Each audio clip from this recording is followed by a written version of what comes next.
Cours d'électricité, les diodes et le pont de diodes. Les diodes, la diode est un dipôle, c'est-à-dire un petit composant électrique composé de deux bornes, qui va bloquer le courant dans un certain sens, mais pas dans l'autre. C'est la diode. Le mot diode vient du grec. Di, ça veut dire deux,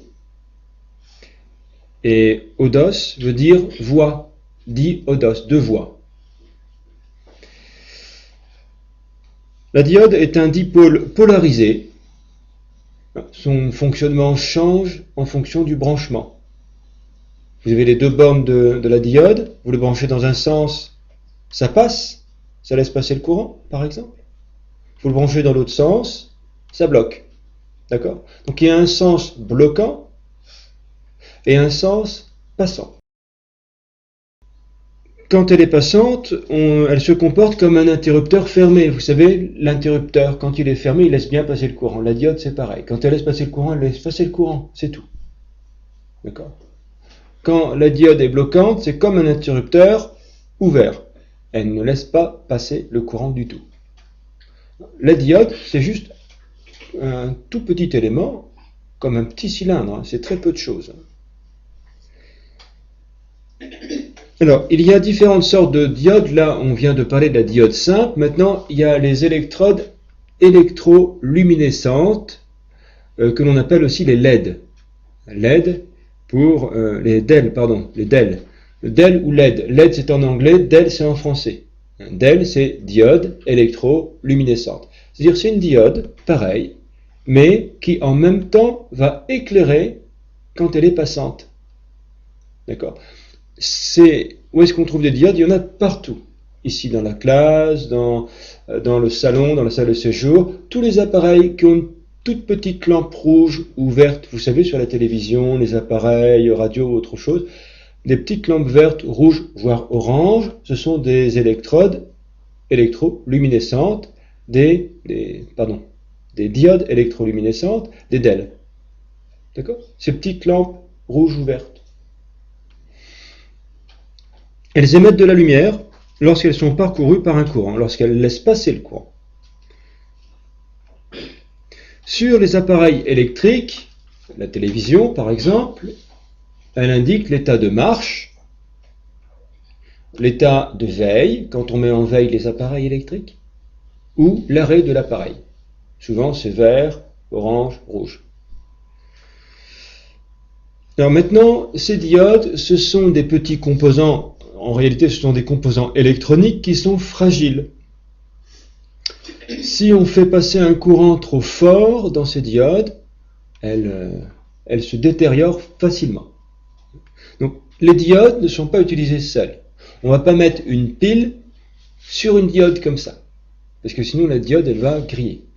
C'est pas fait pour consommer le courant. Est-ce que vous comprenez jusqu'ici ? La diode, ça va faire en fait office d'interrupteur, ou pas. Par exemple, tu me parlais hier d'une petite voiture, d'un petit jeu dans lequel il y a une pile. Quand on met la pile dans un certain sens, la voiture, elle n'avance pas. Parce qu'on a mal branché la pile. On a mis la pile à l'envers en fait. Eh bien, c'est peut-être une diode qui est à l'intérieur, qui bloque le passage du courant parce qu'elle voit que c'est pas la bonne polarité. Si tu as mis le moins à la place du plus, la diode, elle bloque le courant. Et le moteur ne tourne pas. Donc la voiture ne tourne pas à l'envers, ne fait pas de la marche arrière. Pourquoi ? Parce que si elle faisait de la marche arrière, ça serait peut-être drôle, tu souris, ça serait peut-être drôle, mais peut-être que la mécanique ou la voiture n'est pas prévue pour ça. Donc on veut qu'elle marche uniquement à l'endroit. Donc on a sans doute mis une petite diode pour empêcher qu'on se trompe en plaçant la pile. D'accord ? C'est une fonction de base de la diode. Une autre fonction de la diode, c'est aussi de redresser le courant. Alors on verra ça peut-être dans un autre cours ou après ce cours-ci, c'est de redresser le courant. Pourquoi ? Parce que le courant qu'on reçoit dans les maisons ou dans les entreprises, le courant électrique qui arrive par les fils électriques, ça n'est pas du courant continu. Quand vous mesurez le courant électrique d'une pile, il y a un plus et un moins, le courant est continu, et toujours pareil, le plus reste toujours plus, et le moins reste toujours moins. D'accord? Donc, le pôle positif d'une pile va toujours donner par exemple 1,5 volts, toujours 1,5 volts, et la lampe ou le moteur va toujours recevoir 1,5 volts, toujours. Mais ce qu'on reçoit dans les prises électriques ou par les fils du réseau électrique, c'est du courant qui fait comme ça, qui change sans cesse. Pourquoi? Parce que, en particulier dans les centrales électriques, dans les centrales nucléaires, les centrales électriques, les alternateurs qui sont dans ces centrales donnent du courant qui est alternatif, comme ça, c'est du courant alternatif. C'est-à-dire, le courant, il ne reste pas à 220 volts, parce qu'on dit que c'est du courant de 220 volts. Le courant, eh bien, il est à zéro, il va monter jusqu'à peut-être même plus que 220, certainement plus que 220, il va faire une crête, il va redescendre jusqu'à zéro, il va passer dans le négatif, il va remonter, il va repasser par le zéro, il va remonter dans le positif, ça sans cesse. Donc il va bouger sans cesse le courant, il va sans cesse faire ceci. D'accord? Donc ce courant, c'est du courant alternatif. Ces oscillations, ça s'appelle des oscillations. C'est une forme sinusoïdale. Sinusoïde, le sinus, sinusoïdal. C'est cette forme-ci. Cette oscillation, elle en fait combien par seconde? Le courant fait 50 oscillations par seconde. En une seconde, dans les TL qui sont ici au-dessus, eh bien le courant oscille 50 fois par seconde. Pourquoi? Parce que les alternateurs dans les centrales électriques tournent très vite. Ça donne du 50 Hz. D'accord? Vous me suivez jusque-là? Donc 50 oscillations par seconde, c'est 50 Hz. C'est le courant alternatif. Ce courant-là, pour être utilisé dans certains appareils, on ne peut pas les utiliser dans certains appareils. On va être obligé de faire passer ce courant alternatif en courant continu. Par exemple, toujours du 100 volts, 110 volts, ou toujours du 9 volts. Donc qu'est-ce qu'on va faire?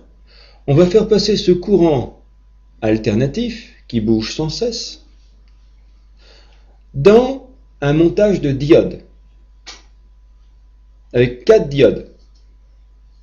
Et ces 4 diodes vont faire un courant plus ou moins continu. Regardez-moi. Un courant plus ou moins continu. Ça va faire un courant plus ou moins continu. Ça ne va plus faire ceci. Ça va faire un courant qui va faire à peu près ça. D'accord? Grâce à ce montage de diodes qui s'appelle un pont de diode ou le pont de Graetz. À ne pas confondre avec un pont de Weston. On verra plus tard le pont de Weston. D'accord? Donc là, ce dont je viens de vous parler, cette transformation du courant alternatif en courant continu, ça s'appelle le redressement du courant alternatif. Donc, je vous disais, les diodes, on ne les branche jamais seuls. Une diode que vous mettez sur une pile, non. Ne mettez pas une diode sur une pile directement, vous allez la griller. Il faut que la diode soit comprise dans un circuit électrique au bout duquel il y a un récepteur qui va comme consommer l'énergie électrique. En fait, qui va transformer l'énergie électrique en lumière dans une ampoule, en force motrice dans les moteurs, etc. Vous voyez? Comprenez ça? Donc dans un circuit électrique, il y a plusieurs sortes de composants. Les interrupteurs, les diodes, plus tard on verra les transistors, ce sont des petits appareils qui vont modifier le comportement du circuit. Mais ce n'est pas eux qui vont absorber l'énergie électrique. D'accord? L'énergie électrique va être utilisée, va être transformée en autre énergie dans tout ce qui est lumière, tout ce qui est force motrice, etc. Alors maintenant, sur un schéma, la diode est représentée par une sorte de flèche Eh bien, faire attention sur votre schéma. La diode est passante lorsque la flèche du courant électrique est dans le même sens que la flèche de la diode. D'accord? Vous verrez le symbole de la diode et vous verrez qu'il y a une sorte de flèche. Il faut que ce soit dans le même sens que le courant électrique, que le sens conventionnel du courant électrique, pour que la diode soit passante.